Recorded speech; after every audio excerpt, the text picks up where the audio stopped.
Hello everyone, apex classes के digital platform पर आपका हार्दिक स्वागत है। बच्चों, लास्ट क्लास में हमने जो प्रायिकता एवं प्रायिकता बंटन चैप्टर है वो कंप्लीट कर लिया था और उस पर बेस सभी तरह के जो भी क्वेश्चन है वो हमने कंप्लीट कर लिए थे। अब आज हम विविध एक्सरसाइज इसकी जो है उस पर उसमें जो कुछ क्वेश्चन हैं वो करने जा रहे हैं। देखते हैं पहला क्वेश्चन क्या है। पहला क्वेश्चन है, अगले 25 वर्षों में एक व्यक्ति के जीवित रहने की प्रायिकता 4/5 है तथा उसकी पत्नी के उन्हीं 25 वर्षों में जीवित रहने की प्रायिकता 3/4 है। प्रायिकताएं ज्ञात कीजिए जबकि दोनों 25 वर्ष तक जीवित रहें।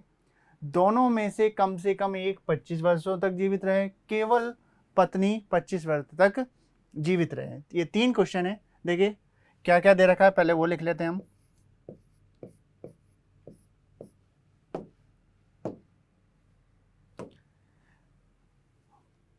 व्यक्ति के जीवित रहने की प्रायिकता को हम अगर ए से व्यक्त कर दें, ठीक है, माना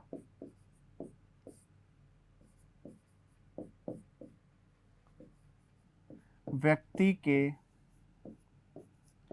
जीवित रहने की घटना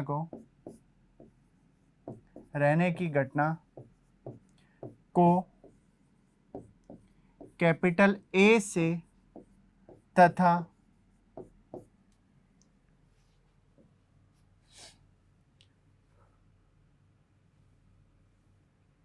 पत्नी के, ठीक है, तथा पत्नी के जीवित रहने की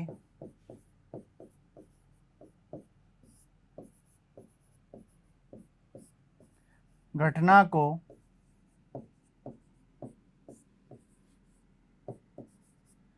कैपिटल बी से व्यक्त करें, तो प्रोबेबिलिटी ऑफ ए का मान कितना है बच्चों? देखिए प्रोबेबिलिटी ऑफ ए का मान दे रखा हमें 4/5। प्रोबेबिलिटी ऑफ ए का मान 4/5 और प्रोबेबिलिटी ऑफ बी का मान हमारे पास है, प्रोबेबिलिटी ऑफ बी बराबर ये है 3/4। ठीक है, अब जीवित रहने की दोनों की प्रायिकता ये दे रखी है तो जीवित न रहने की याद कर लें। क्या हो जाएगा? प्रोबेबिलिटी ऑफ ए बार लिख सकते हैं उसे। ए बार हो जाएगा 1 - 4/5 बराबर 1/5। ऐसे प्रोबेबिलिटी ऑफ बी बार का मान आ जाएगा 1 - 3/4 बराबर 1/4। पहला क्वेश्चन है, दोनों 25 वर्ष तक जीवित रहें। दोनों 25 वर्ष तक जीवित रहें, इसका मतलब पति भी 25 वर्ष तक जीवित रहे और पत्नी भी 25 वर्ष तक जीवित रहे। तो लिखते हैं दोनों के 25 वर्ष तक जीवित रहने की प्रायिकता बराबर 4/5। पति के जीवित रहने की प्रायिकता कितनी है? 4/5 और के लिए लगा दिया हमने गुणा। पत्नी के जीवित रहने की प्रायिकता कितनी है? 3/4। 4 से 4 कट गया, ये आ गया हमारा 3/5। क्लियर? इसके बाद है, दोनों में से कम एक 25 वर्षों तक जीवित रहे। मतलब क्या अर्थ निकला? पति जीवित रहे और पत्नी जीवित न रहे, ये भी दोनों में से कम एक 25 वर्ष तक जीवित रहना हुआ। या के लिए हम लगा देंगे प्लस, पति जीवित ना रहे और पति जीवित रहे, और के लिए ध्यान रहे गुणा आएगा। या के लिए फिर प्लस लगा देंगे, या फिर दोनों ही जीवित रहे। भाई कम से कम एक का मतलब क्या? पति जीवित रहा पत्नी नहीं रही, या फिर पति जीवित नहीं रहा पत्नी रही, और या फिर दोनों जीवित रहे। यही बन सकते हैं संभावनाएं। तो हम इसको इस तरह से लिखेंगे,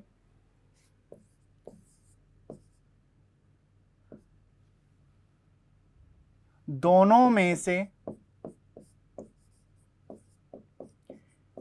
कम एक के जीवित रहने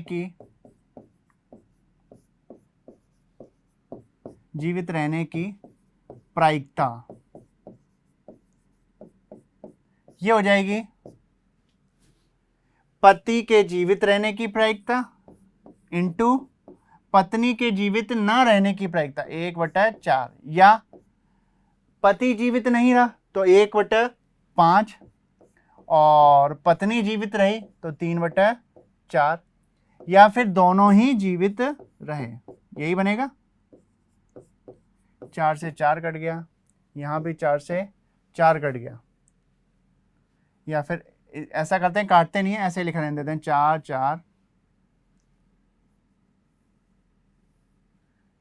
4/5 इंटू 1/4 था। ठीक है, ऐसे यहां पर भी हम नहीं काटते हैं, एलसीएम लेने में आसानी रहेगी और कोई दिक्कत नहीं। ये है 4/5 इंटू 3/4, एलसीएम आ जाएगा इसका 20, और यहाँ पर 4, यहाँ पर 3 और यहाँ पर 12, 12 3 15 4 19/20 हो जाएगा। क्लियर। तीसरा क्वेश्चन है, केवल पत्नी 25 वर्ष तक जीवित रहे, मतलब केवल पत्नी 25 वर्ष तक जीवित रहे, इसका मतलब पति जीवित 25 वर्ष तक ना रहे, तो केवल पत्नी के 25 वर्ष तक जीवित रहने की प्रायिकता, जीवित रहने की प्रायिकता ये हो जाएगी,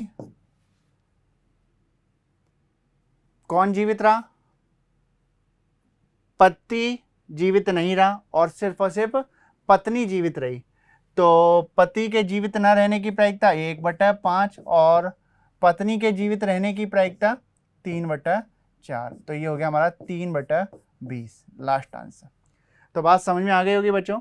नेक्स्ट क्वेश्चन देखते हैं। नेक्स्ट क्वेश्चन है, बच्चों के 3 समूहों में क्रमशः 3 लड़कियां और 1 लड़का, 2 लड़कियां और 2 लड़के तथा 1 लड़की और 3 लड़के हैं। प्रत्येक समूह में से यदृच्छा 1 बच्चे का चयन किया जाता है। इस प्रकार चुने गए तीनों बच्चों में 1 लड़की तथा 2 लड़कों के होने की प्रायिकता ज्ञात कीजिए। क्लियर। देखिए, बच्चों के 3 समूह में क्रमशः 3 लड़कियां और 1 लड़के हैं। ठीक है, तो टोटल कितने हुए, 4 हो गए भाई, 3 लड़कियां और 1 लड़का 4 हो गए, 2 लड़कियां और 2 लड़के ये भी 4 हो गए, और यहां पर 1 लड़की तथा 3 लड़के। ठीक है, अब आगे क्या बोला, 4 4 सभी में हो रहे हैं बच्चों। ठीक है, तो इसके बाद देखो, समूह 1 में लड़की को G1 से और लड़के को B1 से व्यक्त कर देंगे। समूह 2 में लड़के को G2 से, लड़के को B2 से और लड़की को G2 से, इसी तरह से G3 और B3 समूह 3 के लिए ले लेंगे। इस तरह से हम व्यक्त कर देते हैं। ठीक है, पहले लिख लेते हैं, माना 3 समूह में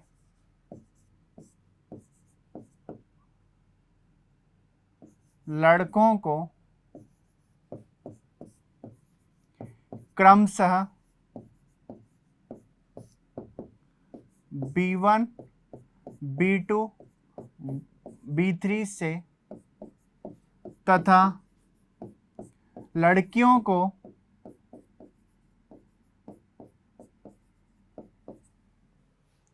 क्रमशः G1, G2 और G3 से व्यक्त किया जाए।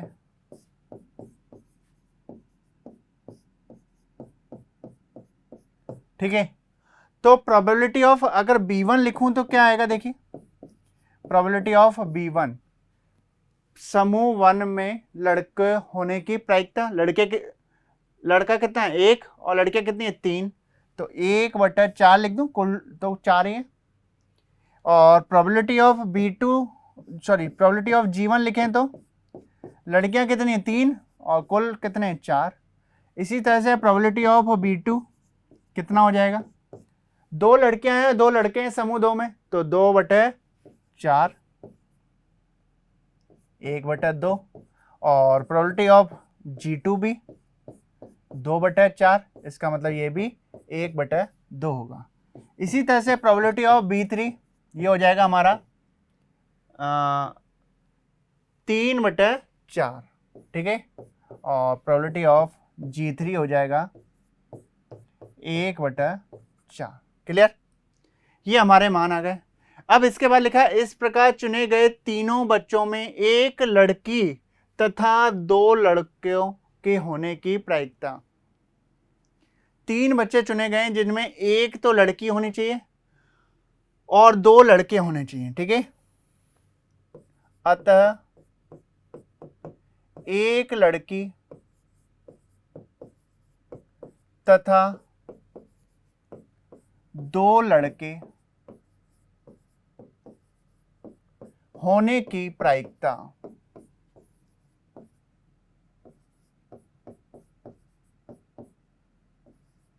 क्लियर? आप किस तरह से लिख सकते हैं? देखिए, पहला लड़का था, पहले एक लड़की से ले लेते हैं, ठीक है। पहली लड़की समूह 1 से ली गई और दूसरे और तीसरे से लड़के, एक लड़की है ना, तो इस तरह से लिख सकते हैं B2 B3, या के लिए प्लस, पहले समूह से लड़का लिया गया और दूसरे समूह से लड़की ली गई G2 और तीसरे समूह से लड़का लिया गया B3, या पहले समूह से लड़का और दूसरे समूह से भी लड़का और तीसरे समूह से लड़की ली गई। क्लियर? इस तरह से बनेंगे ये ग्रुप। अब यहाँ मान रख देते हैं। प्रोबेबिलिटी ऑफ G1 का मान हमारे पास है 3/4 और B2 B3 का मान है 1/2 और 3/4। 3/4, 1/2 और 3/4। क्लियर? अब दूसरा है B1 G2 और B3। तो B1 का मान है हमारे पास 1/4, G2 का मान है 1/2 और G3 का मान है 1/4। 1/4, 1/2, 1/4, 1/4, 1/2 और 3/4 आएगा, ठीक है। 1/4, 1/2 और 3/4। प्रोबेबिलिटी ऑफ B1 का मान 1/4 है ही, B2 का मान है 1/2 और G3 का मान है 1/4। इसे सॉल्व कर लेते हैं, जो भी आएगा आंसर आएगा। देखिए 4, ये हो जाएगा 3 तिया 9 और 4 दूनी 8, चौक 32 और यहाँ पर हो जाएगा 3/32 और यहाँ भी हो जाएगा 1/32, ठीक है। अब यहाँ एलसीएम आ गया 32 और ये हो जाएगा 9 + 3 + 1, 9 3 12 और 1 13, तो 13/32 is final answer. Next question देखते हैं बच्चों। नेक्स्ट क्वेश्चन है किसी व्यक्ति ने एक निर्माण कार्य का ठेका लिया, वह हड़ताल होने की प्रायिकता दे रखी हमें 0.65 और हड़ताल न होने की तथा हड़ताल होने की स्थितियों में निर्माण कार्य, ये कार्य है, निर्माण कार्य के समयानुसार पूर्ण होने की प्रायिकता हमें दे रखी है 0.80 और 0.32 है। तो निर्माण कार्य के समयानुसार पूर्ण होने की प्रायिकता ज्ञात करनी है। देखिए क्या क्या दे रखा है वो हम लिख लेते हैं। पहले सबसे पहले हमें दे रखा है 0.65, किसकी? हड़ताल होने की प्रायिकता। तो लिख लेते हैं हम हड़ताल होने की प्रायिकता, हड़ताल होने की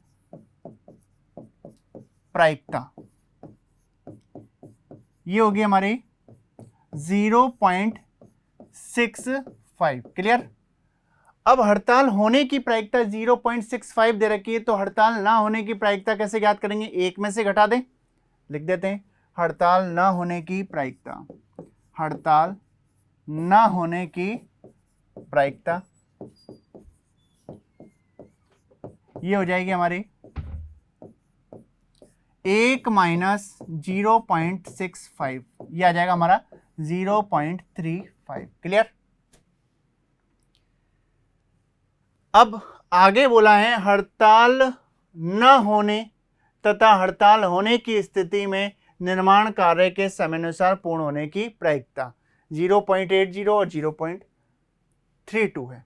निर्माण कार्य के समयानुसार पूर्ण होने की प्रायिकता, तो हम लिखते हैं अतः निर्माण कार्य के समयानुसार पूर्ण होने की प्रायिकता बराबर, देखिए हड़ताल होने की प्रायिकता है 0.65। ओके, हड़ताल हुई और कार्य समयानुसार पूर्ण हुआ, तो देखो हड़ताल होने की स्थिति में कार्य समयानुसार पूर्ण होने की प्रायिकता है 0.32, तो 0.32 प्लस, या के लिए प्लस लगाया, या फिर हड़ताल नहीं हुई, हड़ताल ना होने की प्रायिकता क्या है 0.35 और इनटू हड़ताल ना होने पर, देखिए यहाँ लिखा हुआ हड़ताल ना होने पर कार्य के समयानुसार पूर्ण होने की प्रायिकता कितनी है 0.80। हड़ताल ना होने पर कार्य के समयानुसार पूर्ण होने की प्रायिकता क्या है 0.80। ठीक है, इसे संपूर्ण प्रायिकता प्रमेय भी बोलते हैं बच्चों। ये 2-3 जो क्वेश्चन है इसमें आपके विविध एक्सरसाइज में वो इसी तरीके से होते हैं। आप संपूर्ण प्रायिकता प्रमेय से भी लिखेंगे तो कुछ भी नहीं है, ये अगर E1 है तो ये E2 हो गया, और ए मान लेंगे कि कार्य के समयानुसार पूर्ण होने की प्रायिकता, और उसके बाद लिखेंगे ऐसे ही, इसी तरह से मान आएगा। इसी को सॉल्व करेंगे, आपको आंसर मिलेगा 0.65 इंटू 30, इसको लिख सकते हैं 65/100 इंटू 32 और plus 35/100 into 80/100 plus 35/100 into 80/100। Clear.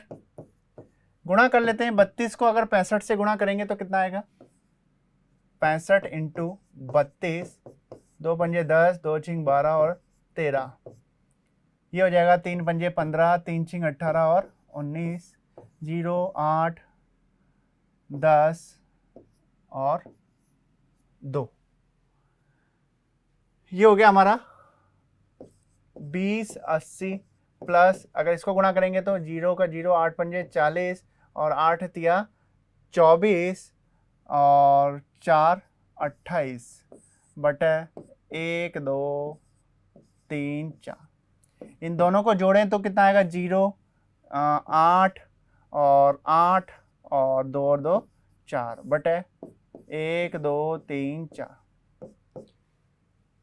तो इसको सॉल्व करने के बाद देखिए 0 कितने थे 4 थे ना, और तो ये हमारा आंसर जो हुआ वो हो गया 0.48 या 49 लिख सकते हैं, क्योंकि पॉइंट 2 अंकों के बाद अगर यहाँ वैल्यू 5 से बड़ी होती है तो हम 49 लिख सकते हैं। ठीक है, तो 0.49 आंसर है इसका। क्लियर है। नेक्स्ट क्वेश्चन देखते हैं। नेक्स्ट क्वेश्चन है, एक परीक्षा में बहुविकल्पीय प्रश्नों के 4 विकल्प हैं का उत्तर देने में एक विद्यार्थी या तो अनुमान लगाता है या नकल करता है या प्रश्न का उत्तर जानता है। विद्यार्थी के द्वारा अनुमान लगाने तथा नकल करने की प्रायिकताएं क्रमशः 1/3 व 1/6 है। किस किस की? अनुमान लगाने और नकल करने की प्रायिकता 1/3 व 1/6 दे रखी है। ठीक है, उसके द्वारा सही, अलग से ये द्वारा सही उत्तर दिए जाने की प्रायिकता 1/8 है।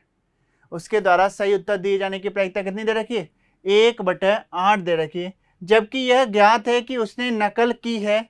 विद्यार्थी के द्वारा प्रश्न का उत्तर जानने की प्रायिकता ज्ञात कीजिए, जबकि यह ज्ञात है कि उसने सही उत्तर दिया है।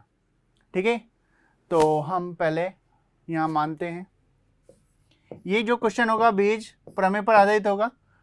2 तरह की जब बात आती है तो हम किससे करते हैं, बेज प्रमेय से क्वेश्चन को करते हैं। बताया था मैंने आपको जब 16.3 पढ़ाई थी। माना E1 बराबर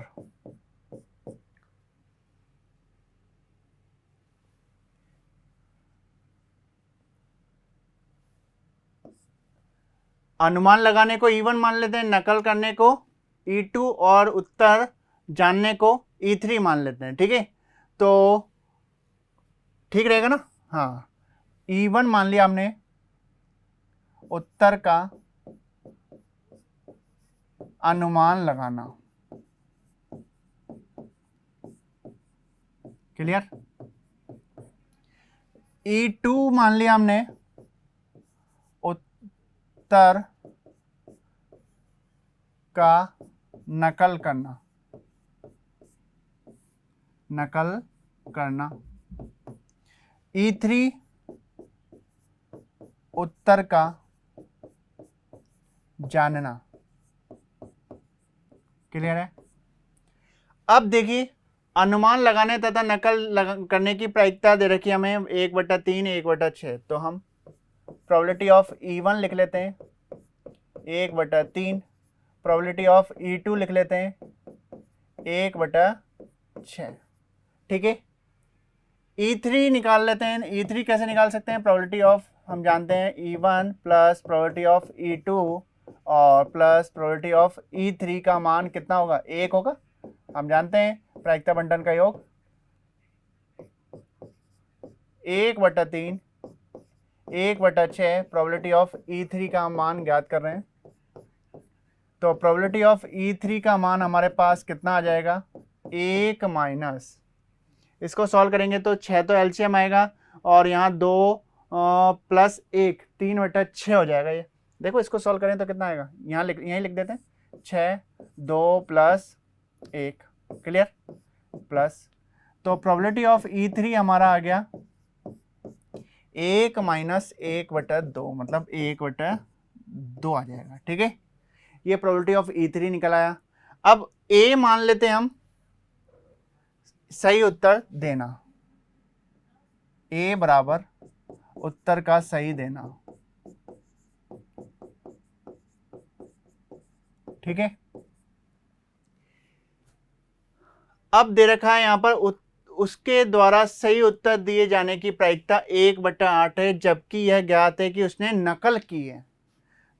तो जब नकल की तो उत्तर सही देने की प्रायिकता, मतलब A/E2 का मान दे रखा है हमें।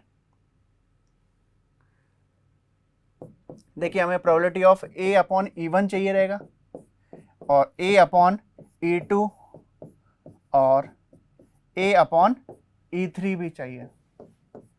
ठीक है, ज्ञात क्या करना है? प्रोबेबिलिटी ऑफ E3/A ज्ञात करना है।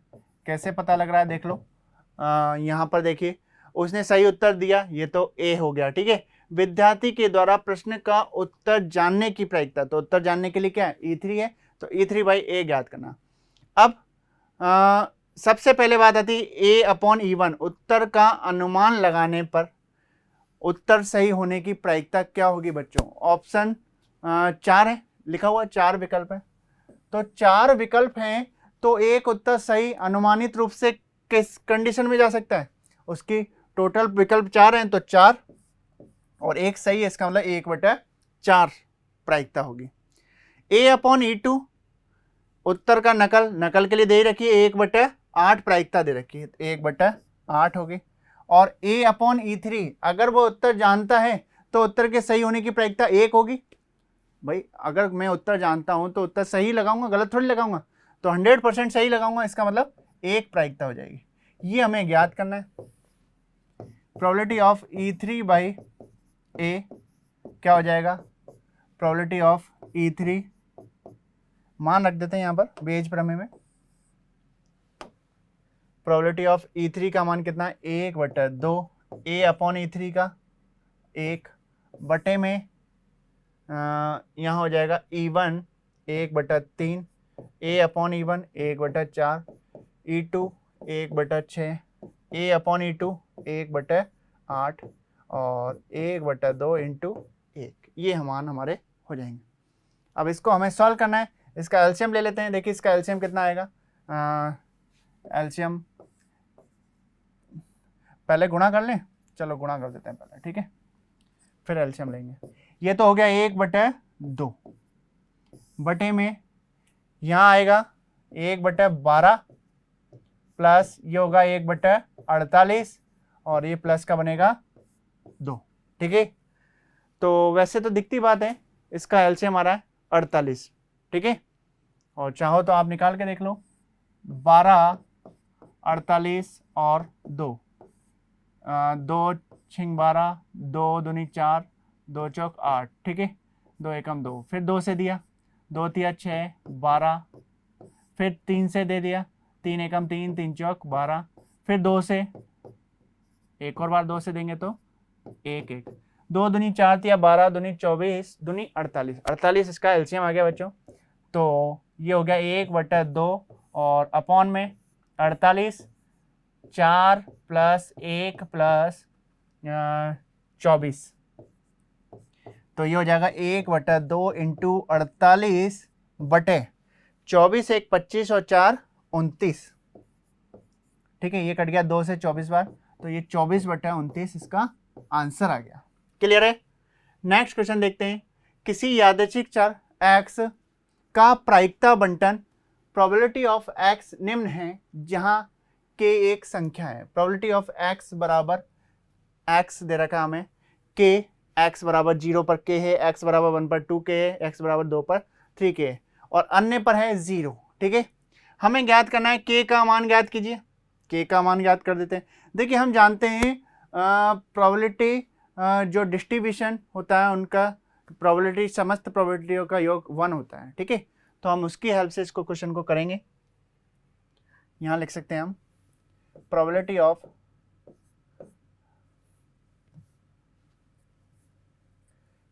ऑफ x बराबर 0 प्लस प्रोबेबिलिटी ऑफ x बराबर 1 प्लस प्रोबेबिलिटी ऑफ x बराबर 2 and plus probability of x बराबर अन्य लिख देता हूं। ठीक है,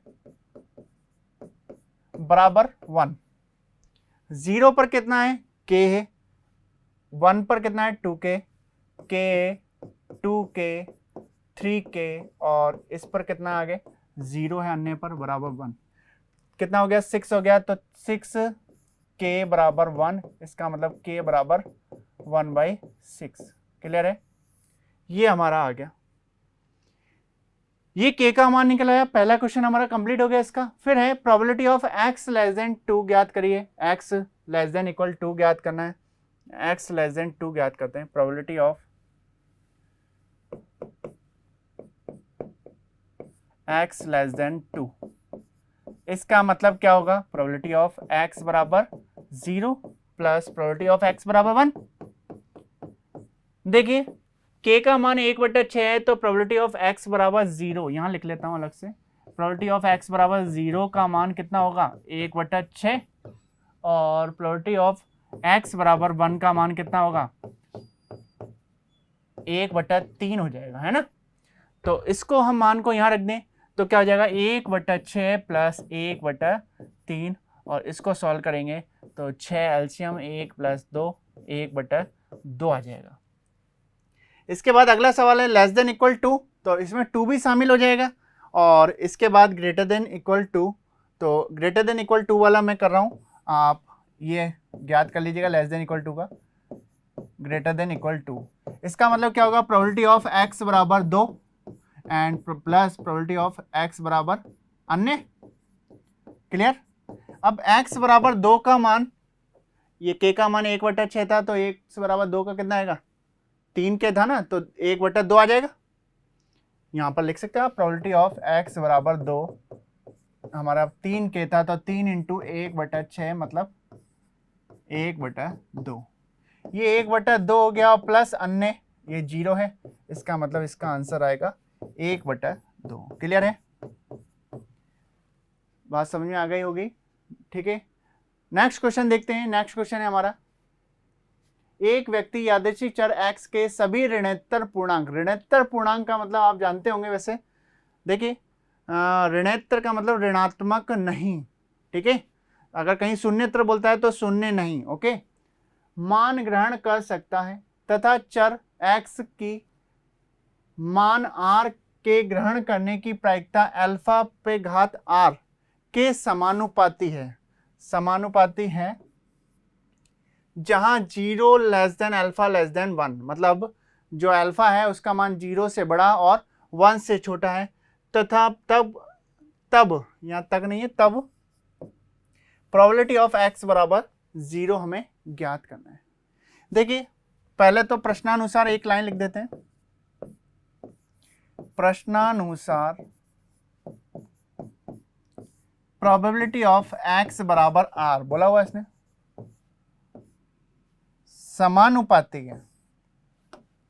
समानुपाती है किसके, अल्फा पे घात r के, दे रखा है अल्फा पे घात r के।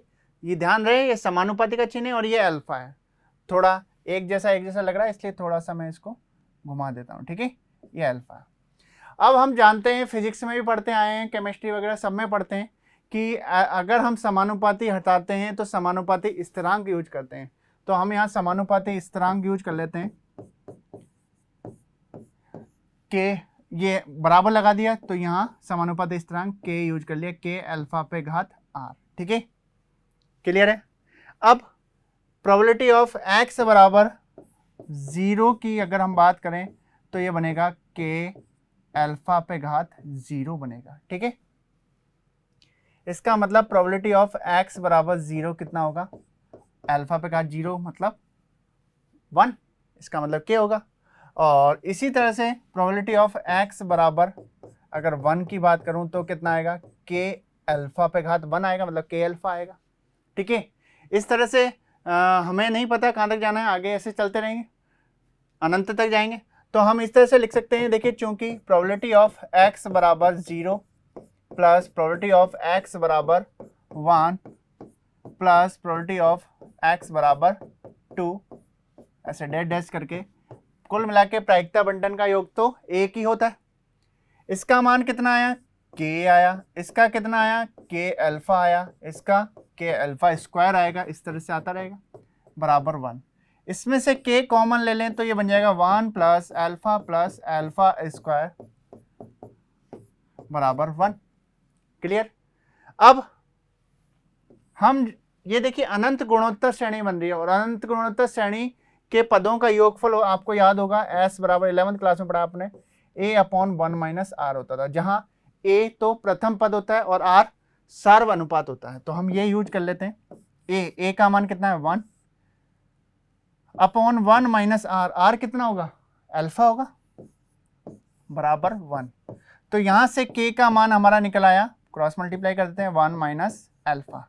हमें किसका मान ज्ञात करना था, x बराबर 0 का करना था। x बराबर 0 के लिए क्या था, k था मान हमारा, तो अतः प्रोबेबिलिटी ऑफ x बराबर 0 पर k मान था, तो k का मान हमारा कितना है, 1 - अल्फा। तो ये 1 - अल्फा हमारा आंसर हो गया बच्चों। क्वेश्चन समझ में आ गया होगा। नेक्स्ट क्वेश्चन देखते हैं।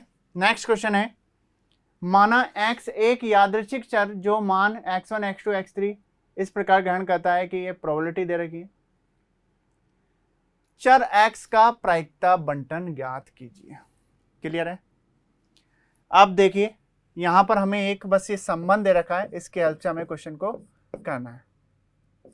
हमें दे रखा है 2 प्रोबेबिलिटी ऑफ x बराबर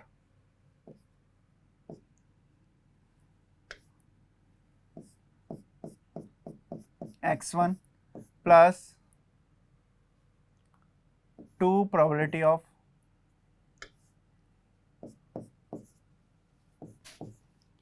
x बराबर x2, ऐसे ही प्लस, नहीं पहले बराबर ही लिख लेते हैं ना, यहां पर हम बराबर लगाते जाते हैं, बराबर, यहां पर भी बराबर, ठीक है। 4 प्रोबेबिलिटी ऑफ x बराबर x3 बराबर 5 प्रोबेबिलिटी ऑफ x बराबर x4। क्या माने हमें नहीं पता, लेकिन हमने मान लिया, माना k के बराबर है, ठीक है, इनके मान k के बराबर है। अब अलग अलग मान निकाल सकते हैं, इसको k के बराबर करेंगे तो प्रोबेबिलिटी ऑफ x बराबर x1 का मान कितना आ जाएगा बच्चों, k/2 आ जाएगा क्या, बिल्कुल आ जाएगा, ये और लास्ट वाला पद। इसके बाद प्रोबेबिलिटी ऑफ x बराबर x2 की बात करें तो कितना आएगा, ये भी k/2 2 आ जाएगा। इसी तरह से प्रोबेबिलिटी ऑफ x बराबर x3 का मान कितना आएगा, ये हो जाएगा हमारा k/4, और प्रोबेबिलिटी ऑफ x बराबर x4 ये हमारा हो जाएगा k/5। क्लियर। x का प्रायिकता बंटन ज्ञात कीजिए, मतलब अगर हम k का मान ज्ञात कर लें और k का मान यहाँ रख दें तो प्रायिकता बंटन मिल जाएगा हमें। x बराबर 1 पर वैल्यू, सब पर वैल्यू मिल जाएगी हमें। हम जानते हैं प्रायिकता बंटन का योग कितना होता है, 1 होता है। प्रोबेबिलिटी ऑफ x बराबर x1 plus probability of x बराबर x2 और प्लस प्रोबेबिलिटी ऑफ x बराबर x3 and plus probability of x बराबर x4 बराबर 1। इसका मान k/2 प्लस k/2 और प्लस k/4 और प्लस का k/5 बराबर 1। एलसीएम ले लें तो एलसीएम आ जाएगा इसका 20, ये आ जाएगा 10k और ये हो जाएगा हमारा ये भी 10k, 5 चौक 20 एलसीएम आएगा, और प्लस यहाँ पर हो जाएगा हमारा 5k और यहाँ पर हो जाएगा 4k बराबर 1। 10 10 20 और 9 29k बराबर 20 हो जाएगा। इसका मतलब k का मान आ गया 20/29। ये हमारा k का मान आ गया, और हमें क्या ज्ञात करना था, प्रायिकता बंटन। इसका मतलब ये मान हम रखते जाएं तो हमें प्रायिकता बंटन मिल जाएगा। हम प्रायिकता बंटन के लिए यहाँ पर एक सारणी बना देते हैं।